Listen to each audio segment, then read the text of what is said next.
هذا زمن لا شيء يحدث فيه بالصدفة، ومقتل نصر الله على يد إسرائيل يحمل الكثير من الدلالات المقلقة داخل منطقة هي الأشد احتراقاً في العالم كله.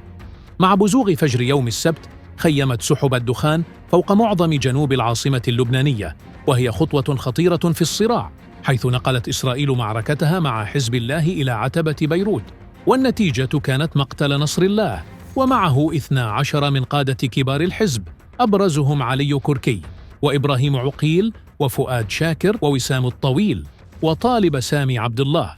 لكن السؤال الأخطر: كيف اخترقت إسرائيل عناصر حزب الله؟ تقول صحيفة وول ستريت جورنال إن إسرائيل فشلت استخباراتياً قبل عام في صد الهجوم المفاجئ لعناصر حماس يوم 7 من أكتوبر، لكن في المقابل نجحت في استعادة قواها الاستخباراتية داخل حزب الله. ظهر ذلك بشدة في تفجيرات أجهزة بيجر داخل لبنان، ووصلت لبيانات هواتف المستخدمين في لبنان، وأرسلت إليهم رسائل تحذيرية تأمرهم بإخلاء منازلهم، لدرجة أن وزير الإعلام اللبناني زياد مكاري كان من بين الذين تلقوا مكالمة هاتفية مسجلة وفقاً لوكالة الأنباء الوطنية التي تديرها الدولة. ويتكهن البعض بوصولها أيضاً للبنية التحتية وشبكات الاتصالات وشبكات الراديو الخاصة بالدولة.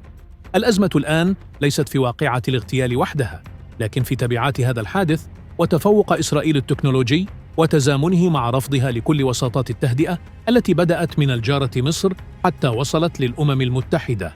لكن ما من عاقل يوقف حمام الدم، فالسيناريوهات كلها مفتوحة ومتاحة، ربما أكثرها تطرفاً أن تطلق إيران يد حزب الله والحوثيين والسماح لهما بشن هجوم واسع بالصواريخ والطائرات من دون طيار على الجبهة الداخلية لإسرائيل، وهو أمر تستعد له إسرائيل كما صرح نتنياهو أكثر من مرة، آخرها في كلمته بالأمم المتحدة.